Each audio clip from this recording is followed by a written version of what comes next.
शाह साहब, ये आजकल JIT का बड़ा शोर मचा हुआ है। आप बड़े तजर्बाकार गाग आदमी, आपने कई JIT देखी हैं, हटाई हैं। अब ये क्या अजीब मामला है कि वो अली जदी साहब कहते हैं कि ये JIT है, जो सिंध हुकूमत जारी करती है वो कहते हैं ये JIT है, और JIT के बेसिस पे ऐसी सियासत हो रही है जिससे मेरा ख्याल से दोनों पार्टियां उनकी क्रेडिबिलिटी डैमेज हो रही है। देखें सर, ये दोनों इंसिडेंट जब हुए थे हम तो उस वक्त रिटायरमेंट ज़िंदगी गुजार रहे थे। ये बिगनिंग ही गलत हुई। देखें ना, जब JIT होती है, JIT का मतलब ये है कि जब JIT होगी तो जिस हुकूमत ने कराएगी उसको पब्लिश करें। अभी JIT बना के तो घर तो रखने की ज़रूरत नहीं है ना। पहले तो ये गलती हुई। I don't know who has done it, मैं तो इसमें गया नहीं। देखें, it is something which is concerning the provincial government of Sindh कि उनकी दोनों JIT हुई। एक वो उसकी बिल्डिंग के बारे में, दूसरा ये था उज़ैर बलोच वाली। फिर ये है कि जब JIT के ऊपर लोगों ने बातें की, they went to the court, और कोर्ट में जाकर उन्होंने कहा कि जी हमें ऐसी चीज़ें हैं, इसमें तो नेशनल सिक्योरिटी है। अभी ये जितनी JIT हमने देखी है या मैंने सुनी है, आई am not part of it, उसमें तो कोई नेशनल अच्छा दो अभी मेरी सुन लेना, ये कैसे हमारे मुल्क में कैसे, ये भी सारा कुछ आप PTI के खाते में ना डालें। ये देखें ना, ये तो पुरानी बातें हैं। उन्होंने कहा जी कि नेशनल सिक्योरिटी, अच्छा जी नेशनल सिक्योरिटी हो गई। फिर ये हुआ कि हमारे फेडरल मिनिस्टर साहब ने, उन्होंने असम्बली में जब उनको किसी ने कुछ कहा तो उन्होंने कहा कि जी ये JIT है, इसमें ये है। जो उन्होंने JIT शुरू किया और जो इन्होंने JIT दी है उसके 7-8 कागज़ ही कोई नहीं है। मैं इन्फॉर्मेशन जो कि आ रही है मैं उसके मुताबिक कह रहा हूँ, एज ए इंटीरियर मिनिस्टर नहीं। मैं आपको जदी की रिपोर्ट में भी नहीं है सर। वो तो कहते हैं ना कि उन्होंने 7 कागज़ ही बीच में से निकाल लिए हैं कि यूँ पर ये है कि जो JIT है उनके ऊपर और दस्तखत है, वो कहते हैं और दस्तखत है। ठीक है, दो चीज़ें होंगी। अभी उन्होंने ये कहा है, सिंपल चीज़ आप ये देखें, जिस तरह को उन्होंने ये कहा है, इससे अनफॉर्चुनेट जो कुछ हो रहा है। फिर अभी तो अली जदी साहब ने ये कहा है ना कि 100 मोटो लें जी इसका, चीफ जस्टिस साहब, और देखें करें। हाँ, ये तो मामला अब अदालत ही करेगी, आला दिया करें जी। अदरवाइज निज़ामी साहब, मैं आपको ये बताऊं, 72 साल हो गए हमें, ठीक है ना, 72-73 साल, आधा गवाह बैठे। अगर हमने हमारे हालात यही रहे ना तो मेरे मुंह में खाक, हम 72 साल नहीं निकाल सकते। क्या होगा पता नहीं क्या होगा। इस हालत में तो हम इस तरह नहीं चल सकते। नहीं, इस हालत में मेरा मतलब है कि हमारी कोई शायद ठीक ही नहीं है। नहीं, दूसरे चीज कोई मुझे आप बता दें, मुझे आप ये बता दें कि ये हमारी चीज़ ठीक है। JIT की क्या क्रेडिबिलिटी रह गई है? किसी चीज़ की क्या क्रेडिबिलिटी है? लेकिन ना वो फैसल मैं ये जदी साहब के मोटरसाइकिल पे 2017 में छोड़ गया, वो अजीब सी बात है ये भी। तो इसलिए मैं कह रहा हूँ सर कि now I think you in your own capacity, me in my own capacity, judges in their own capacity, a driver in his own capacity, we should think it's enough. If we want to put this country right, everybody has to wake up, sir. This is a wake up call. अरे यार, अब ये बताएं मुझे, एक ज़ाती सा सवाल है। आपका भी दोस्त है, मेरा ज़्यादा दोस्त है। जहांगीर तरीन was virtually deputy prime minister. ये क्या हुआ प्राइम मिनिस्टर और डिप्टी प्राइम मिनिस्टर के दरमियान, JIT के दरमियान झगड़ा? अच्छा, मैं आपको ये बताऊं सर, मैंने बड़ा ये क्वेश्चन आपने ज़बरदस्त क्वेश्चन किया है। मेरे ख्याल में प्राइम मिनिस्टर साहब ने एक दिन का अपनी कैबिनेट में भी उन्होंने ये कहा था, देखिए जब अपनी एक दो अंडरस्टैंडिंग, ये मैं नहीं, ये प्लीज़ डोंट टेक इट कि this is, I can give you my assessment. जब मेरी और आपकी इतनी ज़्यादा अंडरस्टैंडिंग हो, जिस तरह के आप खुद कह रहे हैं कि लोग कहते थे कि वो डिप्टी प्राइम मिनिस्टर है, तो probably the prime minister is hurt. Why he is hurt? Because he is hurt कि if this thing was happening in the sugar, what has come out, Jahangir Tareen should not have been a part of that, he should have told me. Jahangir, ये तो मैं भी कहता हूँ कि part of what? मेरी जो कुछ भी हो रहा था, मैं देखे, मेरे पास तो वो गांव में होता है वेलना गुड़ बनाने वाला, मेरे पास तो वो भी नहीं है। So I don't know what is this mafia, but this mafia, if you remember 2005-06 में भी याद है आपको, हुआ था 19 से 26 चली गई थी, 19 से 26 रुपये चीनी चली गई थी। DG NAB was fired in those days. Nizami साहब चीनी याद रखा करें।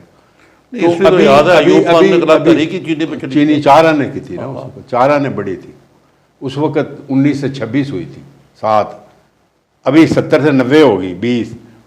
तो ये जो चीज़ें हैं, मैं ये नहीं कहता कि जहांगीर तरीन ने कोई ईजाद की चीज़ें, कि उसने जाके कोई खुदा न खास्ता कोई नया, उसने कोई जो करप्शन या जो माफिया कर रहा था उसको कोई मॉडर्नाइज करके तो और ज़्यादा किया। I am not saying this. मेरे ख्याल में उनका ये मतलब था, जो prime minister has felt it, कि जब अंडरस्टैंडिंग हो किसी की तो he must have felt it, must have felt hurt. यही हो सकता है, और क्या है। कोई जहांगीर तरीन ने कोई ये तो नहीं किया कि एक मिल वाला जो था वो ये कर रहा था तो इसने उससे डबल कर दिया। शुगर इंडस्ट्री है ना, तो शुगर इंडस्ट्री में he became part of that ना। आप मेरी बात समझ नहीं रहे। I am not living any allegation कि जहांगीर तरीन ने ये किया, नो। बट मेरे ख्याल में prime minister felt this way कि जब ये सारा कुछ शुगर के बारे में दुनिया ये कर रही थी, तो Jahangir Tareen being his right hand man, he should have told him कि though I am a part of this sugar mafia, ना कहते I am part of this sugar industry, this is what is happening, rather than coming to this stage कि उसकी inquiry हो, commission बने, वो पहले ही ठीक हो जाता। मेरा ख्याल है ये। शाह साहब क्या होगा इसका? वो है सर, अभी ये जब कोर्ट से फारग होते हैं वो तो चले गए हुए हैं वेरियस इंस्टीट्यूशंस को, FIA को या दूसरों को। यार एक बात बताएं, आप वज़ीर दाखिला तो आप हैं, पहले आप IB के भी इंचार्ज थे, क्या अब भी लोगों के टेलीफोन टेप होते हैं? और ख़ास तौर पर जर्नलिस्ट के, मैंने सुना है काबीना के अरकान के भी होते हैं। देखें निज़ामी साहब, मैं आपको नॉट बिकॉज ऐसे कहने के लिए नहीं कहता, मैं तो आपसे पूछना चाह रहा हूँ रहनुमाई। मैं आपको रहनुमाई ये देता हूँ। बिलीव मी, मैं कसम उठा के कहता हूँ, this is an exercise in futile. जी, this is an exercise in futile. Futility. लेकिन ये करते क्यों है? सुन लेना, अभी ये है ना, फॉर एग्जांपल ये ऐसी हैं जिसमें कि ऐसी ऐसी थ्योरी ऑफ कॉन्स्पिरेसीज चलाते हैं लोग। अभी अगर मुझे पता है, लेट अस से, जिस तरह के आप कन्विंस हैं ना कि जर्नलिस्ट के होते हैं, तो आप भी जर्नलिस्ट हैं, अगर आपको पता है कि मेरा टेलीफोन जो है टेप हो रहा है, मैं आपको बना के देता हूँ कल एक ऐसी अच्छी थ्योरी ऑफ कॉन्स्पिरेसी जिसमें कि नीचे को ऊपर कर देंगे आप, which it will not be there. People feed the wrong information. एक ज़माना था जब फौजियों की नई नई हुकूमत आई, तो हमने लॉन्च किया ऑपरेशन के जी कैदियों के जो है ना फ़ोन वो रिकवर करें। हमें पता चला कि जी आपके दोस्त थे उस वक्त, आसफ साहब एक होते थे, याद है आपको, तो उनके केस के ऊपर हमारी बड़ी ठुकाई हुई, तो हमें ऑपरेशन लॉन्च करना पड़ा कि हम सारे टेलीफोन रिट्रीव करें। तो मेरे पास एक बड़ा अच्छा बंदा आया प्रिजन का ही, उसने बोला सर आप ज़रूर करें पर थोड़े से फ़ोन रहने दें। मैं क्या क्यों? उसने कहा सर उन फ़ोनों से हमें वो इतला मिलती है, वरना वो तो हमें 2-2 साल नहीं मिलेगी। लेकिन ज़्यादा भी होता तो है गलत में। ठीक है ना, आपको तो नहीं, मालूम है, मैं कह रहा हूँ होता है, आपको पता होगा। मैं ये नहीं कह रहा नहीं होता। तौर पे तो मैं खुद शिकार रहा है इसका। आप मेरी बात नहीं सुन रहे। मैं आप ये नहीं कह रहा कि नहीं होता है, बट मैं I am telling you this is exercise in futility. PTI के अक्सर अरकान जो हैं यही कहते हैं, TV पे भी कहते हैं, वैसे भी कहते हैं कि सहाफ़त आज़ाद होनी चाहिए, ये वो। लेकिन सहाफ़त अपने आप को इतना पाबंद क्यों महसूस कर रही है मौजूदा दौर में? ये सर दरअसल सहाफ़त को, इसमें तो कोई शक नहीं सर कि दिस इज़ द फोर्स है।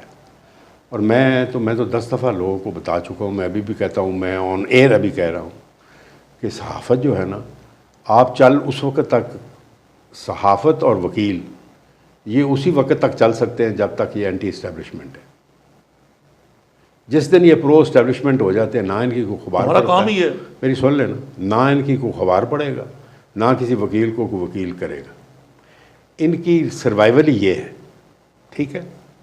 लेकिन क्योंकि ये फोर्थ शेड्यूल बन चुका हुआ है, फोर्थ अपना पिलर ऑफ द स्टेट हो गया है, दो इसका जो काफ़ी एरिया ऑफ इन्फ्लुएंस है वो सोशल मीडिया ने ले लिया है। Social media has gone head of you now, ठीक है। Social media is affecting the masses more than the print and the electronic media, ठीक है जी। और उसके ऊपर सोशल मीडिया का जो नेटवर्क है वो 22 करोड़ अवाम है, इधर तो टीवी को देखेगा तो सुनेगा ना, अखबार को पढ़ेगा तो है ना। तो टेलीफोन तो हर किसी के हाथ में है, व्हाट्सअप आना जाना सबको आता है, ठीक है। वो टेक ओवर कर लिया।